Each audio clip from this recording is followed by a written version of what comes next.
Duh santriku sungkem mring para guru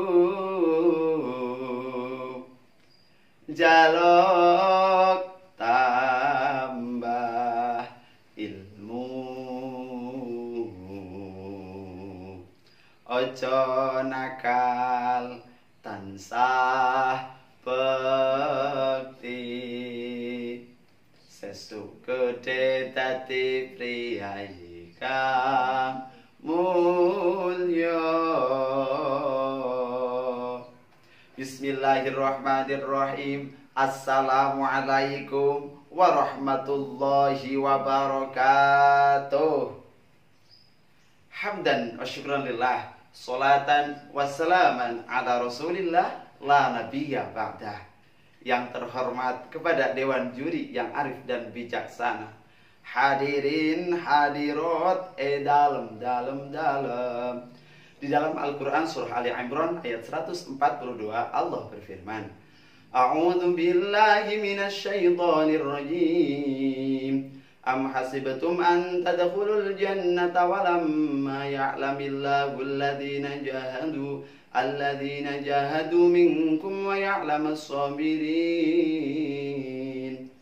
Apakah kamu mengira bahwa kamu akan masuk surga padahal belum nyata bagi Allah Subhanahu wa taala siapakah di antara kamu orang-orang yang berjihad di jalan Allah dan orang-orang yang bersabar atas segala ujian. Hadirin hadirat yang dimuliakan Allah. Meraih suatu kemerdekaan tentu tidak hanya dititik beratkan kepada agresi militer, kepolisian, bahkan pemerintahan, akan tetapi sudah menjadi hak dan kewajiban setiap warga negara Indonesia sebagaimana di dalam Undang-Undang Dasar 1945 pasal 30 menyebutkan bahwa membela negara adalah hak dan kewajiban setiap warga negara Indonesia. Dalam hal ini tidak terkecuali para kiai dan para santri. Dibuktikannya pada tanggal 22 Oktober 1945 di mana para kiai, para santri bersatu padu melawan penjajah, tidak lain dan tidak bukan demi memperjuangkan kemerdekaan Indonesia. Hingga pada akhirnya Indonesia mampu menggelarkan sebuah kata merdeka, merdeka, merdeka. Hadirin hadirat yang dimuliakan Allah. Semakin pesatnya perkembangan zaman, semakin canggihnya teknologi, ternyata di sisi lain telah membuat kemerosotan moral nasionalisme terhadap pemuda-pemuda bangsa Indonesia. Dibuktikannya masih ada para pemuda-pemuda kita disuruh ngaji malah main PUBG, disuruh belajar malah mabar, disuruh berangkat pengajian malah tokokan. Giliran ada dangdutan sama tontonan, belum juga disuruh, sudah pada berangkat duluan. Astaghfirullahaladzim. Lantas, apakah ini pemuda-pemuda yang diharapkan bangsa hadirin? Padahal di tangan pemuda-pemuda inilah hidup dan matinya suatu bangsa. Sebagaimana Ali Mustafa Al-Ghulayani berkata, Inna fi yadi syubani amral ummah wa fi aqdamiya hayataha. Sesungguhnya di tangan pemuda-pemuda inilah urusannya umat, dan di kaki-kaki para pemuda-pemuda inilah terdapat kehidupannya umat. Hadirin hadirat yang dimuliakan Allah. Lantas siapa yang mampu mengemban amanah begitu besar ini hadirin? Yakni tidak lain dan tidak bukan para kiai dan para santri. Di mana para kiai adalah sosok pewaris Nabi, al-ulama warasatul anbiya. Sedangkan santri adalah didikan para pak yai yang sudah terdidik baik lahir maupun batin. Profesor Habibur Rahman menyebutkan bahwa santri terbagi menjadi dua. Terbagi jadi berapa hadirin? Dua. Santri yang pertama adalah santri sawabit, yakni santri yang tidak akan pernah berubah dari zaman ke zaman, baik dari akidah, keimanan, ibadah, dan juga kegiatan-kegiatan aktivitas keagamaan lainnya. Dan yang kedua adalah santri mutaghayyirat, adalah santri yang mengikuti perkembangan zaman yang melek terhadap teknologi. Hadirin hadirat yang dimuliakan Allah.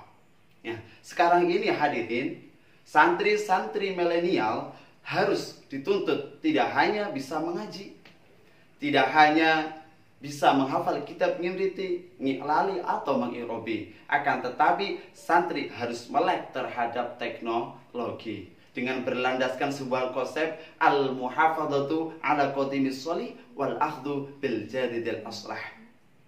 Menjaga tradisi-tradisi lama yang baik dan mengambil tradisi-tradisi baru yang lebih baik. Betul apa? Betul. Hadirin hadirat yang dimuliakan Allah. Lantas, apa peran santri di era milenial ini hadirin? Yakni 3P. Apa hadirin? 3P. P yang pertama adalah santri sebagai penjaga konsep keilmuan Islam, di mana para santri harus menumbuhkan rasa keinginan tahuan terhadap suatu ilmu. Dengan cara apa hadirin? Yakni dengan memperbanyak literasi. Sebagaimana difirmankan oleh Allah Subhanahu wa taala di dalam Al-Qur'an surah Al-Alaq ayat 1. A'udzubillahi minasyaitonirrajim. Iqra bismi rabbikal ladzi khalaq. Bacalah dengan menyebut nama Allah yang Maha menciptakan. Dan di dalam kitab Nasaihul Ibad, hayatul fata bil ilmi wat tuqa. Hidupnya suatu pemuda yakni dengan ilmu dan juga takwa. P yang kedua adalah santri sebagai penjaga etika dan moralitas suatu bangsa. Karena tidak lain dan tidak bukan, Rasulullah diutus ke bumi tidak lain untuk menyempurnakan akhlak yang mulia. Innama bu'istu liutammima makarimal akhlak. Sesungguhnya aku Muhammad diutus tidak lain untuk menyempurnakan akhlak yang mulia. Sedangkan di dalam kitab Ta'lim Muta'alim dijelaskan, inna tawadu'a min khisalil muttaqi wa bihi taqi ilal ma'ali yartaqi. Sesungguhnya budi pekerti yang luhur merupakan cerminan bagi orang-orang yang bertakwa, dan orang-orang yang bertakwa yang angkat derajatnya oleh Allah Subhanahu wa taala. Dan P yang ketiga adalah santri sebagai penjaga NKRI. Santri sekarang ini harus dituntut mampu meninggikan sebuah wawasan kebangsaan. Karena tidak lain dan tidak bukan, hubbul waton minal iman. Mencintai negara merupakan bagian dari keimanan. Hadirin hadirat yang dimuliakan Allah.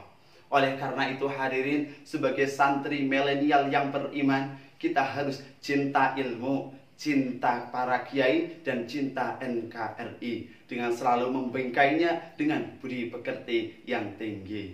Jreng jreng jreng.